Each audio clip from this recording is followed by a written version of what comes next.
Canadien, bon, ben, il est parti vers Houston.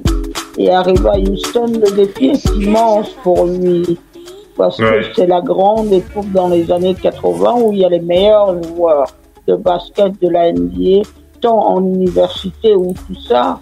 Lui, à l'époque, il doit affronter les Larry Bird, les autres Karl Malone, les autres Jordan, le plus important. Quand vous jouez contre les Patrick Ewing et tous ces joueurs-là, vous êtes obligé de vous mettre au diapason. Et lui, il va pas se dire, je viens de l'Afrique, il n'y a pas les moyens, il n'y a pas les infrastructures, donc je ne peux pas jouer. Il va se prendre au jeu et il a d'ailleurs été MVP des finales, il a été l'un des meilleurs joueurs de cette ligue parce qu'il est allé apprendre du basket. Mais s'il avait eu cette chance, comme le Joel Embiid, d'être détecté par Basket Without Borders ou autre, aurait-il peut-être, moi je salue le courage de ces pionniers. Il y a Dikembe Mutombo qui était présent lors de la signature de cet accord historique. Lui, pareil, quand il vient de Congo au Denver. Il a dû ressentir quelque chose, hein, Dikembe Mutombo, un peu d'émotion. On l'a vu, on voit sur la photo là. Dikembe Mutombo, les gens ne le croyaient pas capable de jouer. Et pourtant, ce qu'il a fait dans cette ligue, même s'il n'a pas gagné de titre de champion NBA, c'est immense. Rendez-vous compte, son maillot, il est retiré de 2 franchises, les Hawks, les Nuggets. Il manque plus que les Sixers, peut-être le feront-ils un jour, mais il y a les Manute Bol, le fils Manute Bol mort, le fils a poursuivi, il est là, donc le basket africain est entre de bonnes mains. Et ces accords historiques, c'est aussi quand la NBA est dans le coin, c'est aussi pour dire que les choses se font. Mais on ne peut pas simplement dire qu'on va attendre de la NBA. Toutes nos fédérations sportives africaines ont à engager cette bataille. Parce qu'on veut voir des équipes africaines gagner des championnats du monde, bien figurer dans toutes ces compétitions. Ça dit qu'aujourd'hui, ce qui est en train d'être travaillé, c'est le vivier. Si vous avez le vivier, vous pouvez y puiser dedans pour tout. Les Américains, c'est ce qu'ils font. Ils puisent dedans pour tout.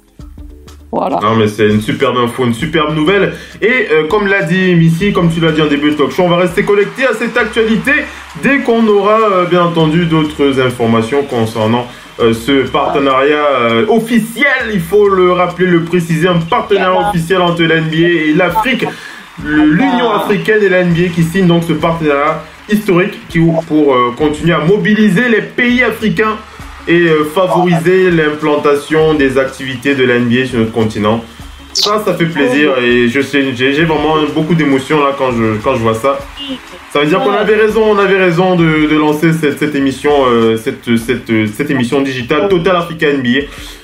Allez Missy, vas-y, tes dernières paroles et on enchaîne, vas-y.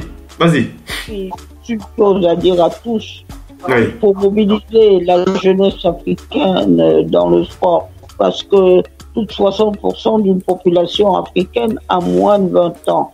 Or, aujourd'hui, le nombre de cancers, de maladies n'a jamais été aussi élevé. Les produits que nous consommons sont de plus en plus gras.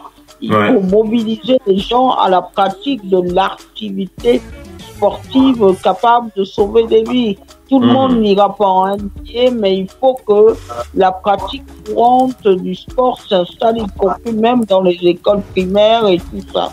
Souvent, on en vient au sport à 13, 14 ans. Si des gamins de... Allez, on enchaîne. Voilà. Voilà.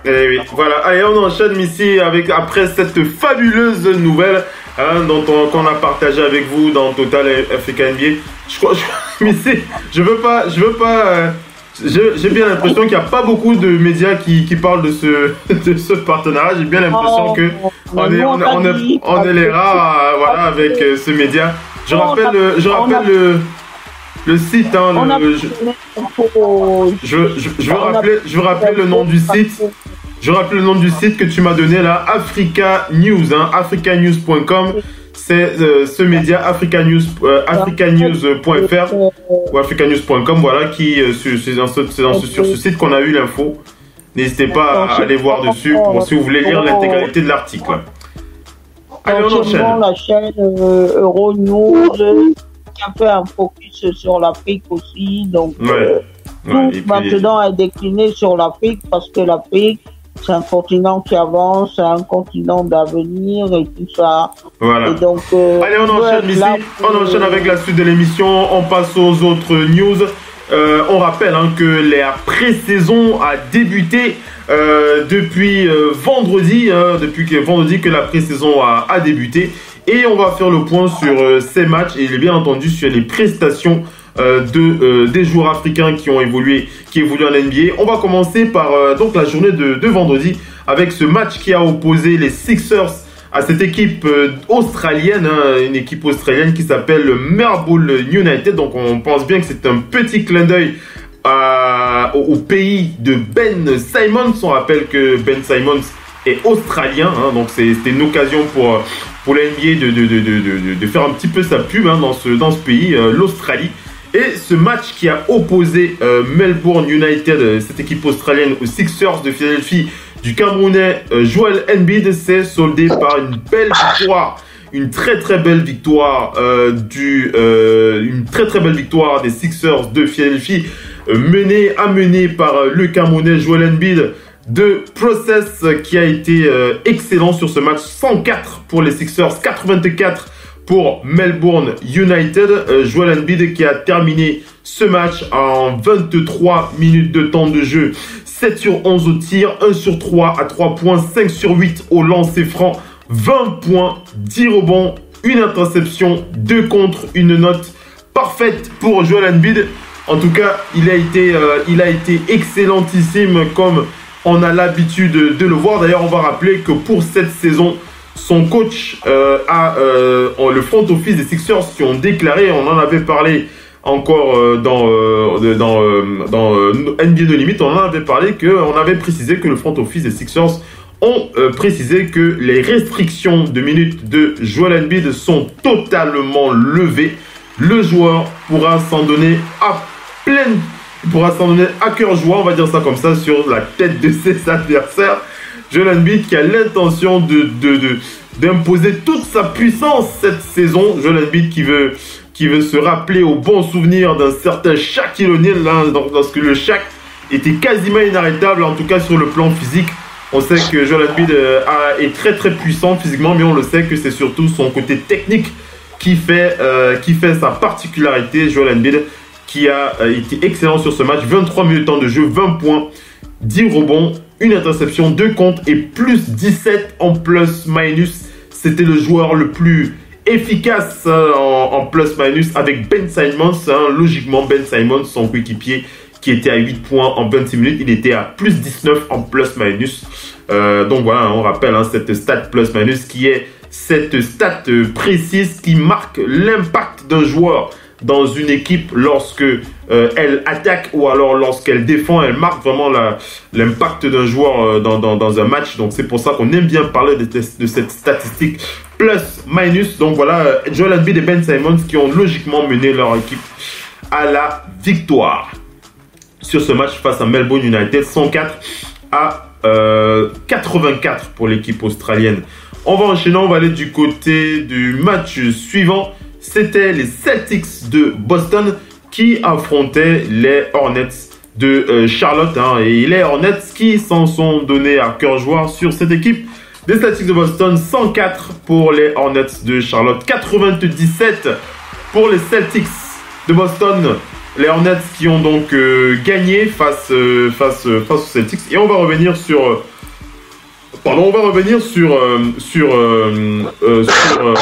la feuille de stats, voilà, sur le box score, pour rappeler que on va commencer bien entendu par parler des Africains les joueurs d'origine africaine qui ont évolué dans ce match.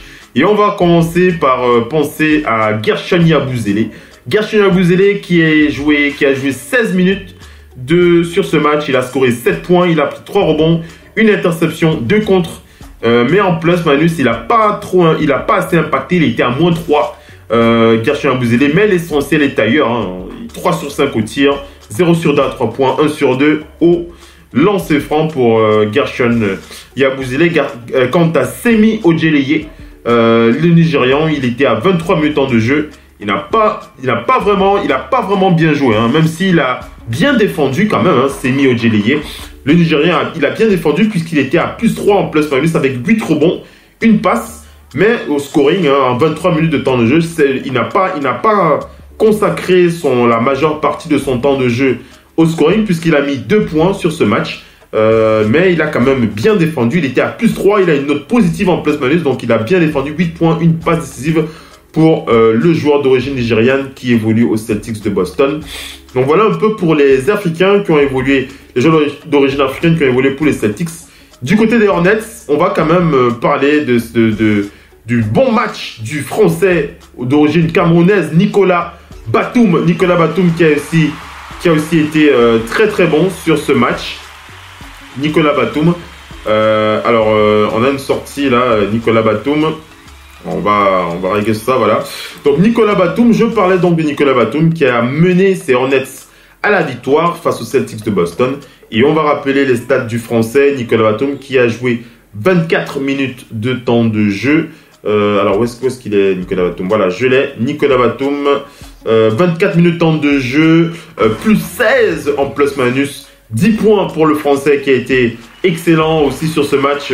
Nicolas Batum, qu'on ne présente plus, on connaît la capacité, la capacité à jouer pratiquement à tous les postes du Français. Il a vraiment aidé son équipe. 24 minutes de jeu, 4 sur 9 au tir, 2 sur 6 à 3 points, 6 rebonds, 6 passes, 10 points et plus 16 en plus-minus pour le Français Nicolas Batum qui a été excellent sur ce match. Il a vraiment poussé son équipe avec Kemba Walker qui est logiquement l'un des meilleurs joueurs de cette équipe avec 12 points en 22 minutes pour le franchise player de cette équipe. Quant à Tony Parker, son coéquipier, il n'a pas beaucoup joué.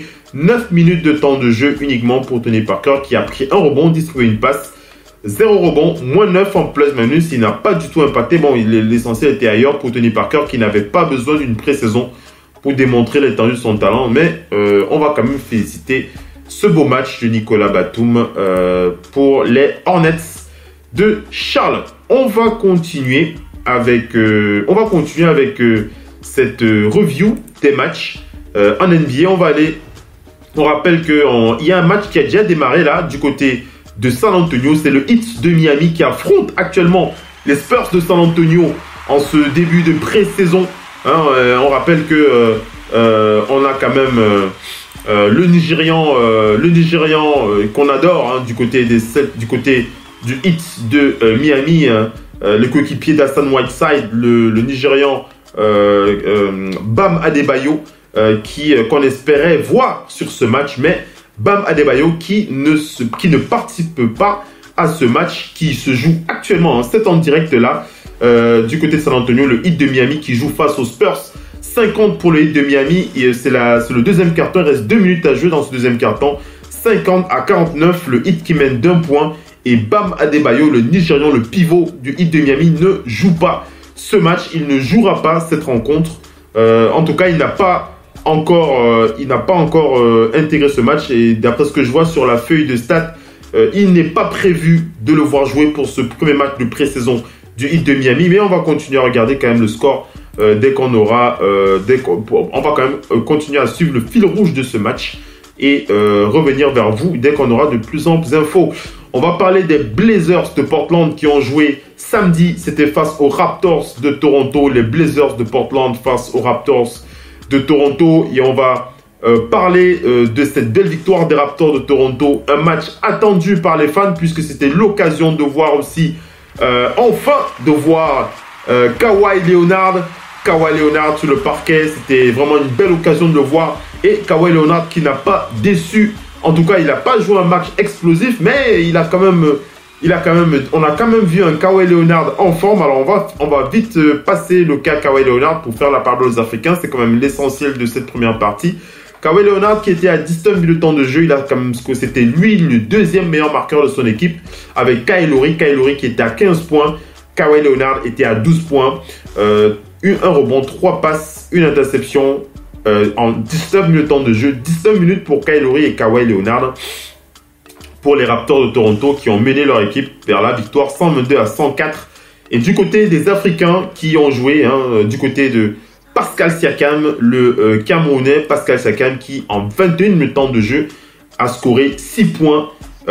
Il a pris 13 rebonds et il a scoré 3 passes. Le Camerounais Pascal Siakam qui s'est plus illustré sur l'aspect défensif que sur l'aspect offensif sur ce match face aux Blazers de Portland. Il était assez maladroit, Pascal Siakam, sur ce match. En attaque, il a scoré 6 points. Il était quand même à 3 sur 10 au tir, 0 sur 3 à 3 points, 0 sur 1 au lancer franc. Mais l'essentiel était ailleurs pour le Camerounais qui a beaucoup plus défendu. En tout cas, il s'est rattrapé sur sa défense. On peut le dire, puisqu'il était à plus 3 en plus-minus. Il a impacté quand même sur la victoire de son équipe. 13 rebonds, 3 passes pour le Camerounais qui était à 6 points sur ce match. Quant au Nigérian, son coéquipier du Nigeria, OG Anunoby, qui n'a pas joué ce match. OG Anunoby, qui n'a pas joué ce match. On ne voit pas sa feuille sur la feuille. On ne voit pas son nom sur la feuille de stats. OG Anunoby, le Nigérian, qui n'a pas participé. Du côté des Blazers de Portland, on a quand même le Nigérian, le joueur d'origine nigériane. Alors, où est-ce qu'il est son nom? Il ne faut pas que je l'oublie. Ce joueur d'origine nigériane, il s'agit de... Alors, je vais le trouver. Je vais le trouver. Ce joueur, il s'agit... de Al-Farouq Aminu, voilà. Al-Farouq Aminu, cet ailier nigérian qui évolue aux Blazers de Portland. Donc alors je reviens sur mon tableau de bord pour faire le point sur ce match des Blazers face aux Raptors de Toronto. Pour revenir sur le cas de Al-Farouq Aminu.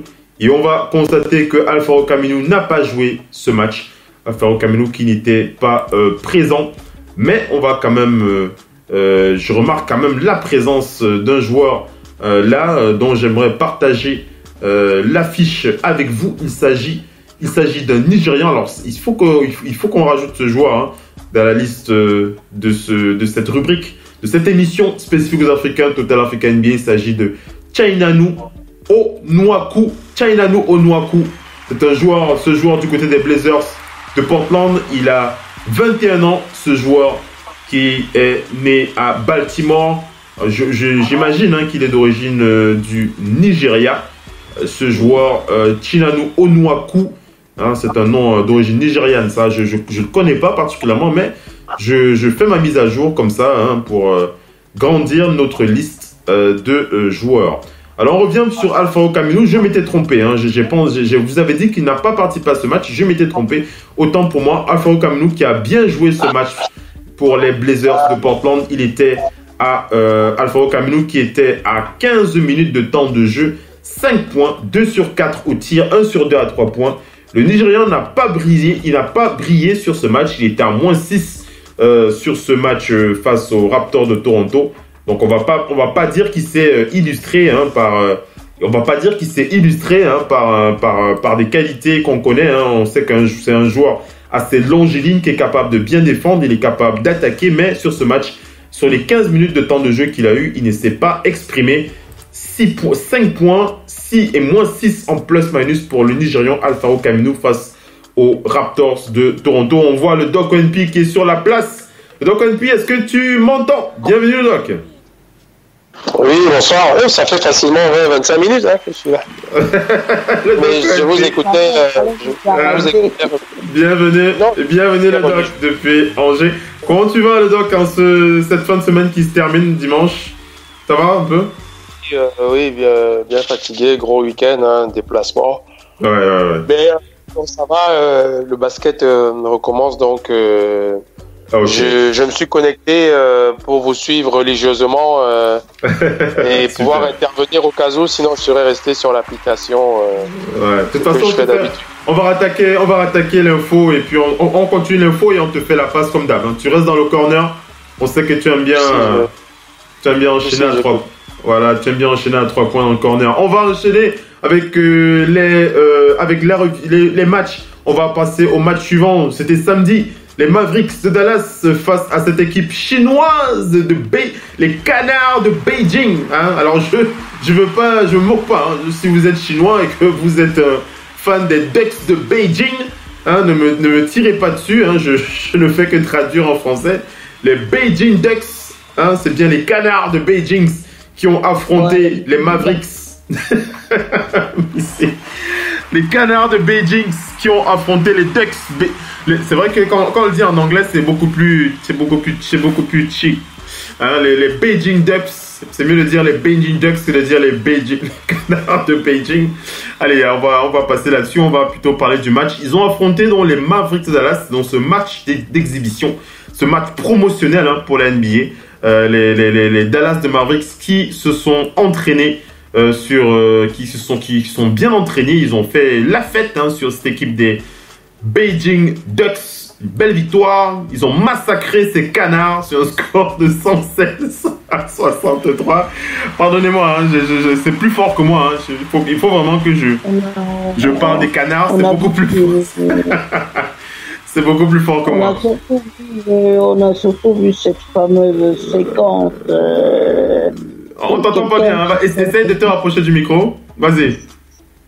Oui, on a vu surtout cette séquence de Luka Doncic. Ouais. On commence à voir le talent et le potentiel. D'ailleurs, on vous parlera bien de Luka Doncic avec Salah Mejri, ouais. On va revenir dessus. Alors, revenons sur le match. Oui, Luka Doncic, il fait saliver tout le monde. 116 pour les Mavericks de Dallas, 63 pour les Ducks de Beijing. On va bien entendu faire le point sur les Africains qui ont participé à ce match. Et je vois sur ce match, il y a quand même... alors, je vois quand même la fiche d'un joueur là que j'apprécie particulièrement. Vous allez, je ne sais pas si vous êtes surpris, on avait parlé quand même de ce joueur, mais je n'étais pas certain qu'ils allaient le faire jouer. Il s'agit quand même du frère de Giannis Antetokounmpo, hein, Giannis Antetokounmpo, hein, qui évolue au Bucks, Kostas, c'est comme ça qu'il s'appelle, Kostas Antetokounmpo, le frère de Giannis, 20 ans, le grec, 20 ans, Kostas Antetokounmpo qui a participé à ce match face aux Ducks de Beijing. Alors je vous donne rapidement ses stats, hein. 9 minutes de temps de jeu pour le petit frère de Giannis Antetokounmpo, 4 sur 5 au tir quand même, il était pas mal hein, ce petit jeune, 8 points, bon. Il a bien impacté, il était à plus 20 en plus-minus, plus 20 en plus-minus pour Kostas Antetokounmpo, 8 points, 2 rebonds. Bon, vous me direz que c'est les canards de Beijing, hein. Vous me direz que les Chinois, ils ont pas beaucoup résisté, mais ça fait quand même plaisir de voir le petit frère de Giannis bien se comporter en match. On va penser à Salah Mejri qui malheureusement n'a pas eu beaucoup de temps de jeu, mais il a quand même eu plus 14 en plus-minus avec 3 points. Vous me direz hein, que c'est les Chinois, mais bon, on va lui donner son café. 6 minutes pour le Tunisien, 1 sur 2 au tir, simplement 2 points pour le pivot de la Tunisie. Dirk Nowitzki qui n'a pas joué ce match, il était au repos. Luka Doncic, Missy en parlait, on a tous salivé sur ce joueur. 30 minutes, hein, 30 minutes pour le très jeune Luka Doncic. 5 sur 7 au tir, 3 sur 4 à 3 points. Hein, il a eu 18 sur 20 à 3 points, il faut le dire. 3 sur 4 au tir, 3 sur 6 au lancer franc, 16 minutes de temps de jeu, plus 26. Luka Doncic qui s'est fait plaisir sur ce match. Donc, Anki, est-ce que tu as vu des images des Mavericks de Dallas? Je sais pas si tu l'as vu. Je pense pas, hein. T'as pas dû le voir, ça. Non. T'as pas dû le voir. Moi, j'ai vu. Mais si tu as vu Luka Doncic. Oui, j'ai vu l'image où il fait ce petit mouvement où il accède au cercle très facilement. C'est juste magnifique à voir, hein. Ça s'appelle le talent. Ça s'appelle le talent. C'est à un moment donné, c'est où vous l'avez ou vous ne l'avez pas avec lui. Il semble bien être... il sera présent en NBA. Faut pas avoir de doute là-dessus. Parce que la manière dont on l'a vu présent à l'Europe, la Slovénie n'ira peut-être pas à la Coupe du Monde parce qu'il n'était pas là aux éliminatoires. Mais il a été tellement... Ben oui, un seul être vous manque et tout fiche le camp. Et tout fiche le camp. Luka Doncic, Luka Doncic. En tout cas, les Dallas Mavericks ont fait un bon choix. Ouais. Ça, on l'a dit au moment de la draft. On l'a dit que c'est un bon choix. Ouais, Luka Doncic, on a hâte de voir la suite pour Luka Doncic. Luka Doncic qui a très très bien joué ce match. Alors on enchaîne. Alors vu qu'on parle de Luka Doncic et de Salah Mejri des Mavericks de Dallas, je vais partager avec vous quand même cette interview de Salah Mejri qui raconte son passé, le passif de Salah Mejri. On rappelle que le joueur a quand même évolué avec Luka Doncic, mais à l'époque Luka Doncic qui n'avait que 16 ans. Salah Mejri qui s'est exprimé dans les médias dernièrement. Il a dit, il a précisé que c'était en 2015 que Salah Mejri et Luka Doncic étaient donc coéquipiers au Real de Madrid. Et donc pendant l'Euroleague, on rappelle que Luka Doncic n'avait que 16 ans. Il était le troisième plus jeune joueur de l'équipe à cette époque. Et il débutait dans la Liga ACB.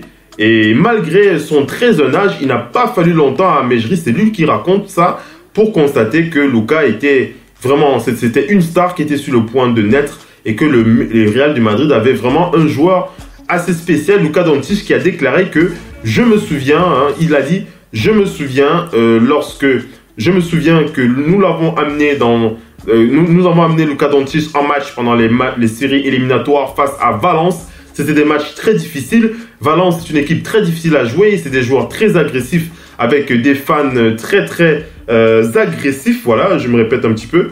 Et Luka Doncic qui a très très bien joué dans ce match. Il nous a poussé vers la victoire. Il nous a vraiment aidé à seulement 16 ans. Il avait continué à seulement 16 ans, il nous avait aidé à gagner ce match. On rappelle que les Mavs ont ensuite acquis Luka Doncic lors de la draft. Et Salah Mejri a dit que Luka Doncic c'est vraiment un très très grand joueur. C'est une bonne personne en plus. C'est un bon gars dans les vestiaires. Il est très amical. Il n'est pas expansif, mais il est très amical. Je pense qu'il va être très spécial pour la NBA. Il a tout ce dont un joueur a besoin pour réussir. Il est jeune, il est intelligent. Il joue au basket de façon professionnelle depuis 5 ans. Et je suis heureux et excité qu'il soit là. Je suis content parce que nous avons joué ensemble. Et voilà, il a dit, donc voilà, pour les déclarations de Salah Mejri, il a déclaré aussi qu'il est heureux d'avoir DeAndre Jordan dans son équipe. Il a dit que DeAndre Jordan va beaucoup lui apporter sur le plan de l'expérience. DeAndre Jordan qu'on ne présente plus quand même. L'expérience de DeAndre Jordan n'est plus approuvée. Salah Mejri qui a dit DeAndre Jordan a beaucoup d'expérience et j'ai beaucoup à apprendre de lui et de tous ceux qui sont ici et qui sont là en NBA depuis plus longtemps que moi. Voilà.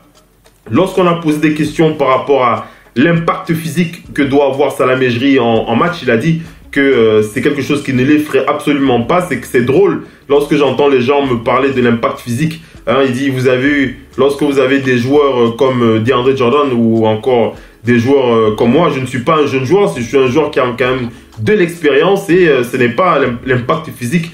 Je suis un joueur qui joue physique, mais je suis aussi très technique. Je sais être agressif, mais je sais aussi ne pas faire de mal. Je sais aussi quand il ne faut pas faire de mal à mon adversaire. Donc voilà un peu pour Salah Mejri. On rappelle qu'il a 32 ans, il est dans sa 4e saison en NBA.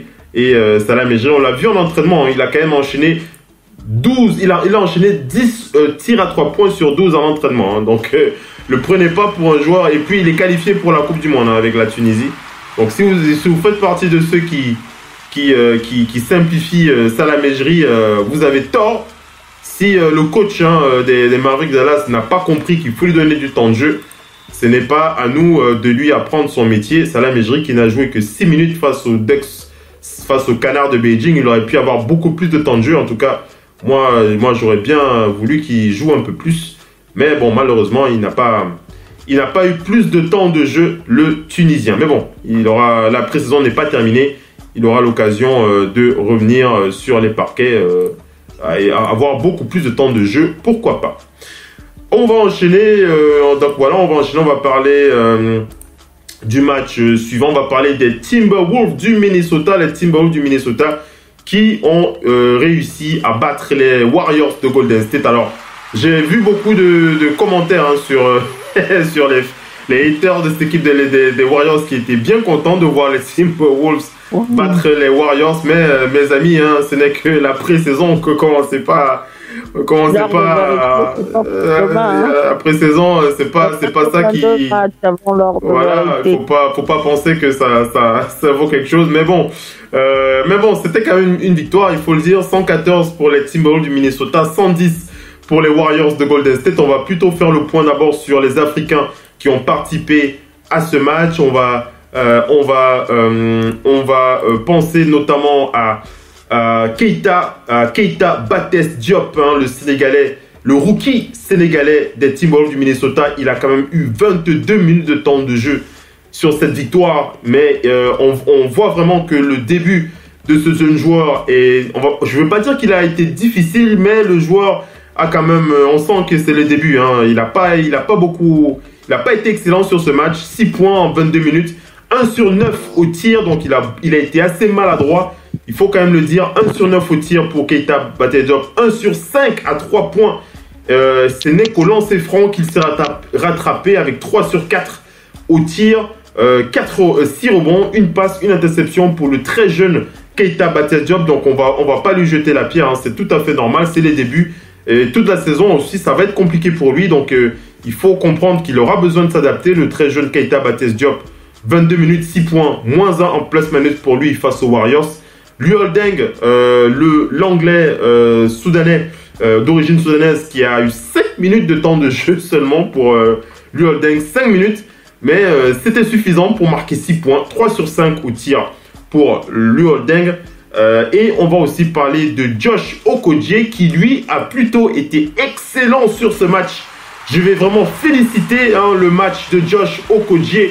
Okogie que j'ai vraiment envie de voir. Alors je ne sais pas si vous l'avez vu en concours de dunk, mais j'aimerais bien voir Josh Okogie être candidat pour le concours de dunk de cette année. C'est un joueur qui a une explosivité dans les jambes. Je ne sais pas si vous l'avez déjà vu, le Nigérian, mais je l'ai vu en entraînement. Il est capable de faire tout ce que Vince Carter nous a sorti à son époque, Josh Okogie.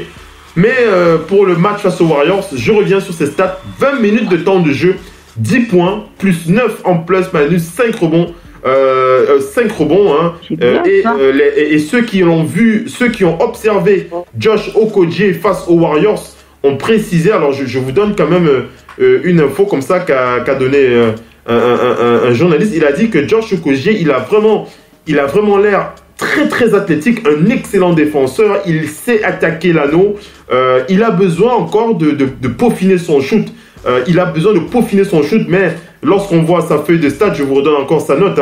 Il a 3 sur 5 au tir, 1 sur 1 à 3 points, 3 sur 5 au lance franc pour Josh Okogie. Donc il a au moins, moi je lui donne au moins 8 sur 10, 7 à 8 sur 10. Il a une très bonne note en attaque, Josh Okogie. Plus 9 en plus-minus, il a très très bien défendu, 10 points.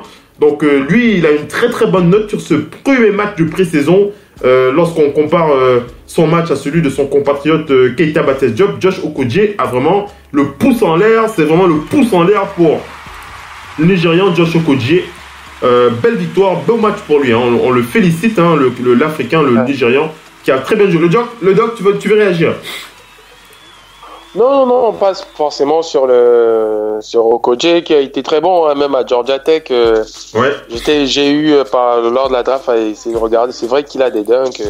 Il est bon, il a athlétique. Il a des dunks. Oui, il est athlétique. C'est encore plus étonnant. Josh en fait, c'est encore plus aérien que il a la taille d'un meneur arrière. Donc, ce qui fait que dans les airs, c'est encore plus impressionnant à voir. Mais ce match, comme tu l'as dit au début, moi, ça me conforte un truc sur les Timberwolves que je disais la semaine dernière quand on parlait du cas de Butler. Ils ont même ramené Amari Stoudemire, tu vois, quand même, pour 31 minutes hier. 15 points, Amari qui était en Israël la saison dernière. Et finalement, il n'a que 33 ans. Je me suis intéressé à ça, je me suis dit, Amari, le vieux vétéran. Après, j'ai vu 33 ans. Donc, il a encore de quoi aider. Je me demande même comment aucun club en NBA n'a pensé à renforcer son secteur intérieur. Parce que hier, quand même, 31 minutes pour un retour en NBA, ça veut dire qu'il est affûté. Et de l'autre côté, ce que j'aimerais juste dire aux gens, c'est que comme tu le disais sur les Warriors, ils ont échauffé leur gâchette et ils ont lâché le truc. Parce que moi, ça me fait peur. 20 minutes, 21 points pour Steph Curry, c'est déjà effrayant. C'est déjà effrayant, 20 minutes, 21 points. C'est clair. Klay Thompson a fait que 20 minutes 17. Et Kevin Durant 20 minutes et 16, tu vois. Il n'était pas dans le forcing. Mais par contre, leur secteur intérieur, ça me confirme que les Warriors, en perdant quand même 2 joueurs intéressants, je vais voir comment ils s'en sortiront avant le retour de leur monstre. Mais les Timberwolves, ils ont tout ce qu'il faut. Franchement, quand tu penses que Butler, ils peuvent obtenir encore plus, je pense, moi, à leur place, je demanderais même que des premiers choix de draft. Je pense que cette équipe, pour moi, telle qu'elle est, j'aimerais pas trop sacrifier les joueurs qui sont là parce qu'il y a une bonne alchimie entre les joueurs africains. Lou Holding, Dieng, Okoje, et le reste des joueurs, ou Jeff Teague. Tu as vu 21 minutes, 17 points hier. C'était pas mal. Derrick Rose à ses jambes. Ils ont tout ce qu'il faut dedans, à l'aile et à l'extérieur. Moi, je vois pas pourquoi ils sacrifieraient dans un échange certains joueurs ici. Moi, je sacrifierais personne ou peut-être une seule personne, mais je récupère, au pire récupérer. Mais je pense qu'ils vont plus demander des premiers choix de draft, plus peut-être un joueur, quoi. Mais les Timberwolves à surveiller parce que à surveiller de très près. Dans le papier, ça me confirme qu'ils ont une belle équipe sur le papier. À surveiller de très près, mesdames et messieurs. On enchaîne rapidement avec les dernières news infos africaines et la NBA. Il reste 8 minutes avant la fin de cette émission. Je vous donne rapidement les déclarations de Paul George. Paul George qui a vraiment apprécié et qui apprécie particulièrement Hamidou Diallo. Hamidou Diallo, le Guinéen qui est du côté du Thunder. Paul George qui voit vraiment l'avenir d'Hamidou Diallo de façon très positive. Il a dit Hamidou Diallo a tout ce qu'il faut pour être une star en NBA. Dixit Paul George. C'était ce jeudi pendant l'entraînement du Thunder. Paul George, aux médias, a donc envoyé ses déclarations très intéressantes. Il a dit Hamidou Diallo est un joueur très athlétique, il défend très bien. On rappelle qu'Hamidou Diallo a vraiment affiché tout son potentiel en Summer League. Il était à 10,8 points, 4,8 rebonds en 19 minutes de temps de jeu, en tirant un 44% à 3 points. Donc Paul George qui est vraiment très content d'avoir le Guinéen, le New-Yorkais d'origine guinéenne dans ses rangs.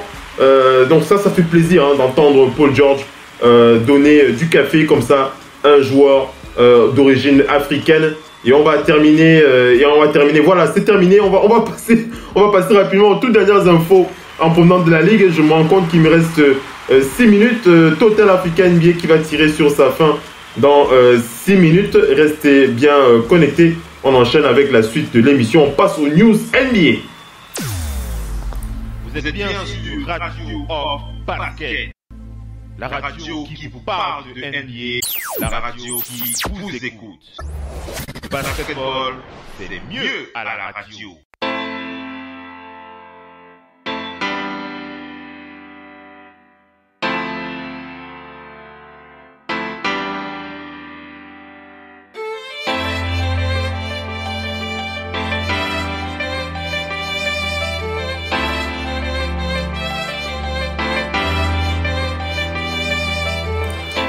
Allez, on enchaîne les amis, on est sur la fin de ce talk show, mais on vous balance rapidement ces toutes dernières infos en provenance de l'NBA. On sait comment ça se passe dans Total Africa NBA. On va aller rapidement du côté des Bulls de Chicago pour parler de la blessure, cette malheureuse blessure de Lauri Markkanen des Bulls de Chicago. Il s'est blessé au coude droit jeudi. Il s'est blessé au coude droit. Il a passé un IRM et il a une entorse latérale du coude.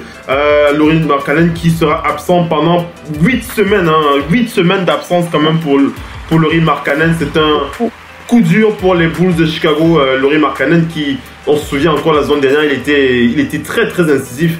C'est un joueur qu'on apprécie. On espère qu'il va vite se soigner. J'enchaîne rapidement, Missy, 4 minutes et on va parler de Kurt Rambis et les Lakers qui engagent Kurt Rambis en tant que conseiller du côté des opérations de basket. Kurt Rambis qui est un ex-joueur des Lakers. En son temps, on rappelle qu'il a joué avec Magic, il a joué avec Kareem, Kurt Rambis. Il a même été coach des Lakers à un moment. Il est rejoint en tant que conseiller. Voilà pour Kurt Rambis. Manu Ginobili qui a parlé aux médias. Il a déclaré qu'il n'a pas l'intention d'être coach des San Antonio Spurs. Alors il y a certaines rumeurs qui précisaient que Ginobili pourrait être coach ou alors assistant coach. Il a dit que pour l'instant, il n'a pas l'intention de devenir coach des Spurs. Il veut profiter de sa famille. Donc voilà pour Ginobili. Qui précise qu'il n'a pas cette intention pour le moment. On le sait, les noms d'aujourd'hui peuvent être les 8 de demain. Et on va rappeler que les Rockets de Houston veulent prolonger Eric Gordon. Eric Gordon qui est des Rockets de Houston, le shooter à 3 points de cette équipe. Les Rockets qui se sont approchés de lui cet été pour une prolongation de contrat. On rappelle qu'il est dans sa 3e saison, un contrat de 52 millions de dollars sur 4 ans. Donc voilà, ils sont en discussion. Eric Gordon qui a dit qu'il préfère rester aux Rockets. Si tout se passe comme prévu, il pourra rester beaucoup plus longtemps. Donc voilà, donc il n'y aura pas beaucoup il n'y a pas beaucoup de surprises. Eric Gordon devrait normalement signer avec les Rockets de Houston. Je ne sais pas si Doc NP, est-ce que tu as un mot à dire pour la ligue? Sinon, on est sur la fin. Il reste 2 minutes là. Sinon, on va dire. Non, juste pour Houston, c'est une marque de confiance après que son nom a été cité pour acquérir Jimmy Butler. Ouais. On a parlé de lui dans la monnaie d'échange. Ouais. Et là, je pense que finalement, ils se sont ravisés et ils ont vu que dans leur effectif, une telle gâchette, plus avec Carmelo, on a bien vu que un mec comme ça n'a rien envié réellement aux plus grandes gâchettes de la ligue. De la ligue, oui. Donc, il a rien envié aux plus grandes gâchettes de la ligue. Voilà. Maintenant, il est dans une équipe où on l'oblige à beaucoup défendre. Ça le fait peut-être, c'est là où il est un peu moins efficace que certaines gâchettes, mais Eric Gordon, très très important comme joueur. Très très important. Effectivement. Voilà, on est arrivé à la fin de ce talk show. Missy, un dernier mot, il reste une minute, vas-y. Oui, juste un dernier mot pour le coach de Team USA ce soir. Staleton, elle est devenue la première joueuse à gagner la Coupe du Monde en tant que joueuse. Et elle a gagné en tant que coach. C'est vraiment quelqu'un qui a travaillé énormément dans l'urgence. Ouais, avec les finales WNBA, elle n'avait pas toutes les joueuses à disposition.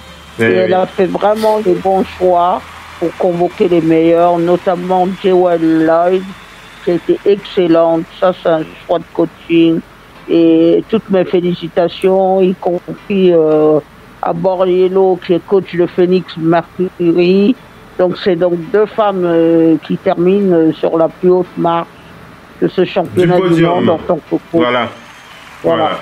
Super Missy, merci d'avoir été connectés les amis, on espère que vous avez passé une très très belle soirée. En tout cas c'était le cas donc le fil NBA sur le parquet Total African NBA. Le Doc ONP aussi qui a passé une belle soirée, il sera de retour mardi dans le Big NBA Show. Le Doc. Oui effectivement, on sera là mardi. Voilà. Et pour sûrement de l'actualité encore. Eh oui, toujours de l'actualité, encore plus d'actualité sur le parquet de la radio off, aussi avec Missy. Merci Missy d'avoir été avec nous, on se dit à mardi pour le Big NBA Show. À mardi. À mardi Missy, passe une très belle nuit, une très belle soirée. Merci à tous ceux qui étaient connectés en direct live. Et on vous dit à mardi pour le Big NBA Show avec Oncle Phil NBA et tous les panélistes qui sont régulièrement présents avec nous. Ciao les amis, bye bye, ciao ciao. Ciao les autres, ciao Missy, ciao ciao. Ciao.